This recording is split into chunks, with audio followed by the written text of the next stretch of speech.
Hello everybody. So this is my week 4 class discussion post, if I had to choose to lose one of my primary 5 senses, I would probably say taste. Even though I really enjoy food, and I think though, technically I could still like eat if I didn't have taste. I could still feel my body. I just wouldn't be able to taste it. But I could still, do you understand what I'm saying? I could still at least use my mouth and I could still use my tongue, and it just would be, not fully. The stressors, I think, that are most common for your age group. Sometimes I think that my age group, I was born in the early 80s, very early 80s.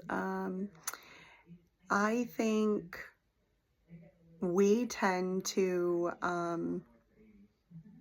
pile things on, just keep piling stuff on, and I don't know why we do that, but I do feel like we do that. I feel like we consistently stretch ourselves too thin, and I don't know if it's just because the way that we were raised. Maybe we figured it out. We were, a little bit more self-sufficient, because our parents weren't always watching us a lot. I don't know what it is.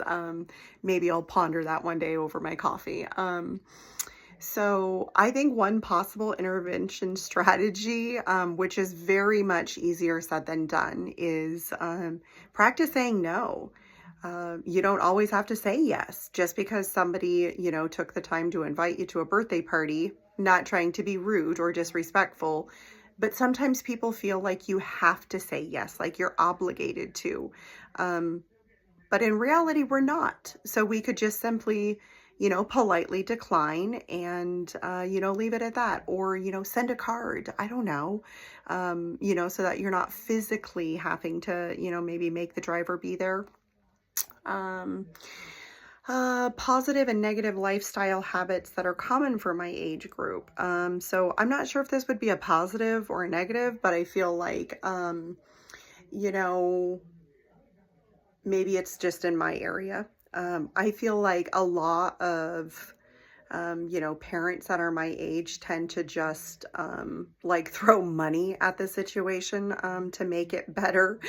And I'm sorry, I say that with a half laugh. I hope that I don't offend anybody. And a negative lifestyle habit, I feel like, is maybe not taking care of ourselves as much as we should. Like our health is what, I find to be common. Oh gosh, consequences. There are so many consequences from that. One, you're going to make yourself go broke. Two, you're raising, if you consistently throw money at your child, for example,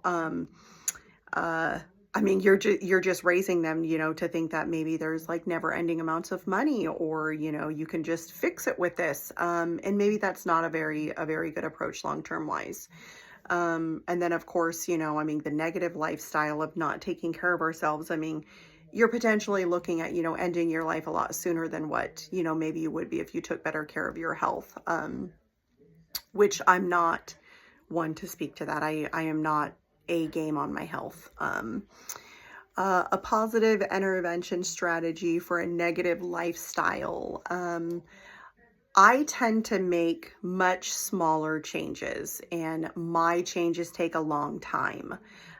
So I would probably, for example, on a much more personal note, one of my kids was just diagnosed with diabetes. And so rather than to just go through the cupboard and clean everything out and throw it all out, we took advantage of, reading the labels on each of them to figure out, what's healthy, what's not. And we made changes slowly over time. We're not doing anything drastic right now. Thankfully, we do have just a small amount of wiggle room. So something like that, I tend to take time to process something and to really think about, what do I want the outcome to be? Is this something that I can sustain? Is this not something I can sustain? What mentally is this going to, have the impact on my kid if we just, up and bam, take everything away and we just trade everything out? So I think that if we were to take baby steps and you do them consistently over, a short amount of time, we have a better chance at keeping that change and that positive, impact on our life. Okay, thanks guys. Bye.